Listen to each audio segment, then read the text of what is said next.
सरांकडे दिलं. तुम्हाला गोष्ट सांगतो मी त्यातली. पूर्ण नेतृत्व बाळासाहेब ठाकरेंनी दिलं होतं. आता ठाकरे साहेब म्हणजे काय कमी गुणवान माणूस होता का काय नसणार?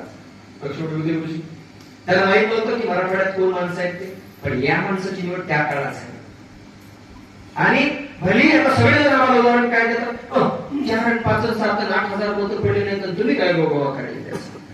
पण त्यावेळेस सरांना माननीय बाळासाहेब ठाकरेंनी 50 तरी चालेल पण तुला उभा राहायचं म्हणून उभा केलं होतं. ते किती जण माहितीये? किती जण माहितीये? 50 तरी हरकत नाही पण तुला तिथंच राहायचं. आणि तुम्हाला स्वाभिमानाने मी सांगतो, याच माणसाच्या सोबत राहून आज जे मंत्री संत्री म्हणून इकडे तिकडे मिळवत आहेत ना, ती सगळी माणसं माननीय प्राध्यापक मनोहरजी धोंडे सरांच्या सोबत राहिलेली आहे. ती सगळी आज मंत्रीपदापर्यंत गेली पण आमचा माणूस मात्र जिथल्या तिथंच राहिला. याच्याही मागे फार मोठं षडयंत्र होतं. लक्षात घ्या. कारण या माणसाला वाटलं आपण एकटं जर राजकारणात दैमान झालं असतं, विकल्या गेलो असतो तर आता कैलास महाराज म्हणले आमच्या बाजूला येऊन बसा, सर तुम्हाला मंत्री करून टाकतो. त्या माणसाने सांगितलं मला हे मुळीच मान्य नाहीये. असं जर मला मंत्री व्हायचं असतं तर तुमच्या आधी मंत्री झालो असतो.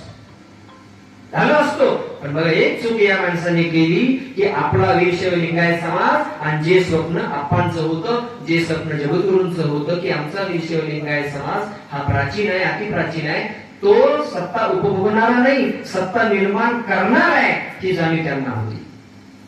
म्हणून सरांनी असं ठरवलं की जसं शिवसेनेमध्ये भगवे रुमाल टाकून शिवसेनेची माणसं एकत्र होतात, सगळा समाज एकत्र होतो, तसा माझा समाज जर मला एकत्र करता आला तर हे कितीतरी चांगलं होईल, सुवर्णाक्षरात इतिहासात लिहिण्यासारखं होईल. या हिशोबाने फक्त सरांनी हा जो भगवा रुमाल होता शिवा संघटनेचा तो गळ्यात टाकला आणि अनेक पोरांच्या हातात झेंडे दिले.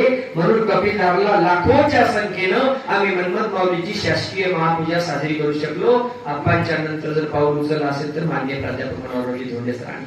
आणि मग महात्मा बसवेश्वरांच्या बाबतीत जे झालं तिथं कर्नाटकामध्ये की हा माणूस वीरशैव लिंगायतातले जंगम, साळी, माळी, कुंभार, कोष्टी, चांभार, वाणी, सोनार, सुतार अशा 18 पगड जाती, 12 बलुतेदार आणि 18 हलुतेदार महात्मा बसवेश्वर एकत्र करत आहेत.